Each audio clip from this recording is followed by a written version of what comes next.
Hey gang, it's your buddy Platt. Today we're continuing on our wine series. We're also continuing to talk about dessert wines. We're going to talk Tokay, either spelled T-O-K-A-Y or T-O-K-A-J-I. They're both pronounced the same, and they're both referring to the same thing, which is wines, the names of wines produced in the Tokaj region, T-O-K-A-J. They're all pronounced the same, just spelled different.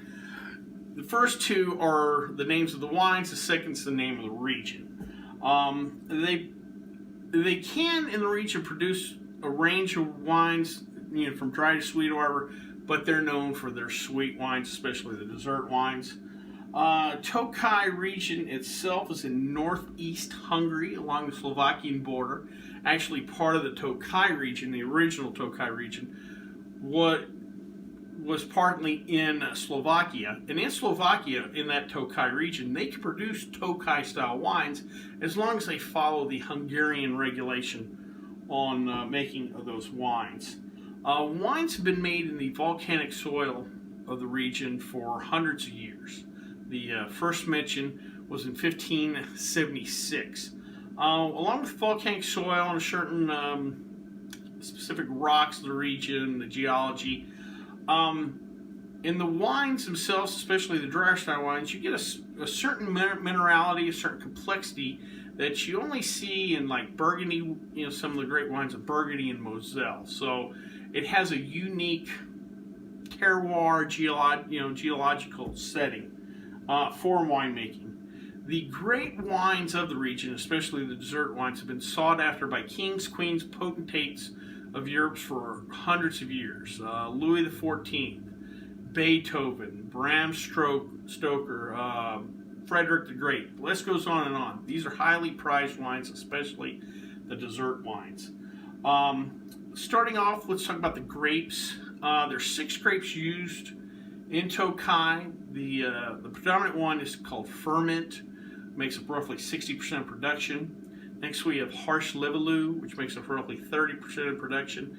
And the last 4 grapes that make up the last 10 are Yellow Muscat, Zeta, Carvasolou, and Kovar. And these grapes can make drier wines, but they go all the way up to some of the sweetest wines in the world. And these sweet wines are what people want. Furmint itself is a great grape for the production of these wines because it starts off with the thick skin, but as it ripens, the skin thins out and makes it more susceptible to botrytis, which we've learned in other videos will dehydrate that grape, kind of intensify the sugars, the flavor, and that botrytis comes in handy when making dessert wines. Going over the wine styles real quick, like I said, they do a dry style wine. They're kind of newer wines, and they're starting to catch on in popularity. Even though, again, the area is known for the sweet wines, you will see them labeled as Tokaj with whatever varietal. Tokaj Furmint, Tokaj Harsh Levelou, what have you. As far as getting the sweet wines, the first one we see is Zarnarodny. Hopefully I'm saying that right. And how that wine is made is you'll have a bunch of grapes. Let's say we have a bunch of Furmint grapes here. And some of those grapes are affected with botrytis. Most of them are not, but some of them are. We'll take that whole bunch, send it, press it, ferment out the juice, and we've got our wine.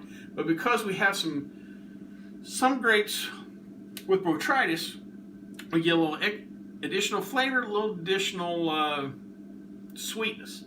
Now, there's no regulated amount of how much botrytis needs to be into it or whatever. And the style itself, the term, kind of refers to as the way it is or it as is kind of. So depending on the year, the harvest, or whatever, you may get a little more botrytis than others. There's no real exactitudes there, but you can get a nice sweet wine out of that. Next is Asu wines, and these are the dessert wines that people want. And how it's produced is, again, we have the same bunch of grapes, but we'll individually pick off those botrytis grapes, leaving the other grapes, and we send those grapes off to be pressed and turned into a regular wine.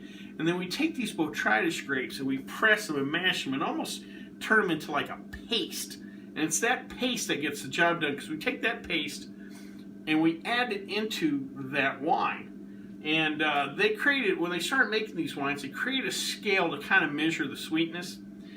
They use the term putnios, and that refers to a bucket that could contain roughly 25 kilograms of this paste made out of those botrytis grapes.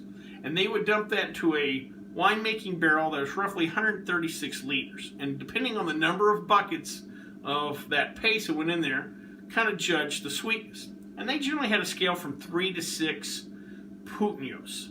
Well, nowadays we need something a little more exact for our labeling, so they use grams of sugar per liter as the scale. And roughly they go from 60 to 180 grams of sugar per liter. Anything over that used to be referred to as Asu Essentia wine, but that term's been eliminated because they don't want to confuse with the top dog of Tokay wines, and that is Essentia wines. These are some of the most prized wines in the world. These are some of the rarest wines in the world. It's not something you're going to mass produce because of the production method. Essentia wines actually probably shouldn't even be referred to as wines, because their alcohol volume is only between 5 and 6% alcohol by volume. Really closer to a beer than a wine as far as the alcohol percentage. The reason the alcohol is so low is the amount of sugar in these wines are insane. Like I said, we were referring to Asu wines, which are great dessert wines, very sweet. We were talking about 60 to 180 grams of sugar per liter. These Essentia wines, we're talking 500 to 700 grams of sugar per liter. Unbelievable amount of sugar. And so much so that normally when we're producing a wine or whatever, anything fermented, we need sugar for the yeast. This is too much sugar for the yeast. The yeast really can't do that job because of so much sugar that's why we're only getting 5 to 6% alcohol by volume. It's practically too much sugar.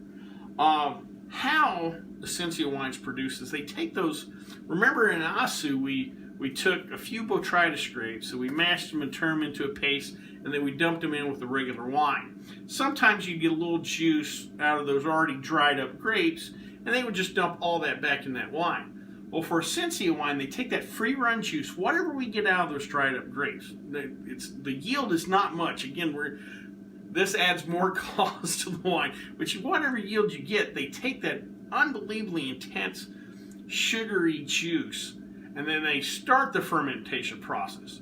I say start because it's a long process. Fermentation on these Essentia wines can take sometimes up to 4 years, because again, that yeast has got a lot of work. There's a lot of sugar. It's tough on that yeast. They do the fermentation, and what comes out of it after that 4 years is an unbelievably intense, unbelievably sweet wine. Luckily, Furmint and harsh living and these other grapes have a high amount of acidity, so there's a little bit of balance there. I mean, it's still insanely sweet, but at least there is some acid to kind of acidity to kind of counteract. But what you get is highly intense. And what I'm talking about intense is you're not taking an Essentia wine and pouring 4 ounces in a glass and knocking them back. You're not killing a bottle of this at one time. Most people drink this either maybe in a small quart glass, a small shot glass. I've read where people just sometimes will drink a tablespoon because that's all they can really handle. It's that intense of a flavor. And because of that intensity, because of that sweetness, the high sugar level, these wines maintain drinkability for up to 200 years. If you ever were lucky enough to get your hand on some, and it's a 1927 and a 1948, but drink away. It's still good. It's still probably insanely delicious. It probably holds up just fine. Actually, probably that kind of aging probably helps it out. 1905, drink away. You've got another 80, 90 years to go. You're good to go on that. Again, it's an unbelievable wine. It's very rare, again, because of how they produce it, because of the intensity of the flavor, the up to 4 year fermentation process. Those wines, Costs a lot of money. Unfortunately, out of my budget, so we're not going to try the Sensei today. But we are going to try the Megyer Furmint, Tokay Furmint, Late Harvest 2013, 10.5% alcohol by volume. Obviously, using the term Tokay, we know it's from Tokay. It's a ferment grape, but it's a late harvest, so this is not a dry wine. This is going to be on the sweeter side. Actually, the label says there's 112 grams of sugar per liter. On the Putnio scale, that'd be roughly 4 Putnios. Now, this particular wine, this style, there may or may not be botrytis in the wine. So it's in the Zarodny style. Well, it may have botrytis, may not. We don't know. The higher the sugar content is, the more likely we're going to get botrytis. And again, because it's late harvest, the odds again kind of increase for the botrytis. So let's give it a try. Alright.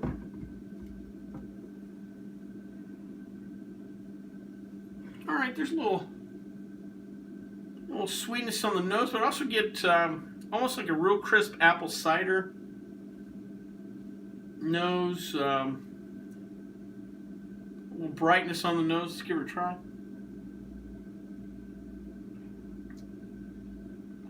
Well, that's nice. Yeah, when I said apple cider, I'm not far off in the sense that's like a sweetness-wise, so like just a sweet, clear apple juice you would buy. I do get that pear apple, a nice little honey.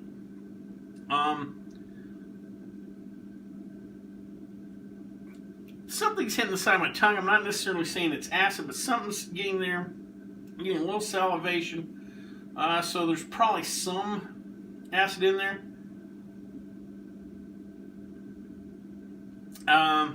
It's not too it's sweet, but it's not too viscous. It is very drinkable.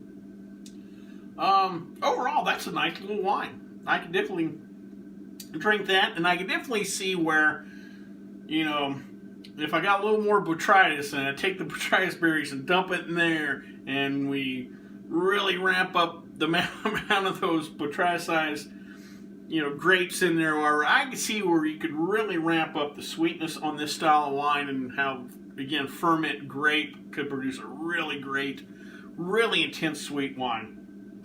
Well, I hope you liked this video. If you did, please subscribe down below. Also, please like the video, because it lets everybody, including YouTube, know we put out good content. If you have any questions, comments, concerns, please leave them in the comment section, or you can always contact me on the Twitter page.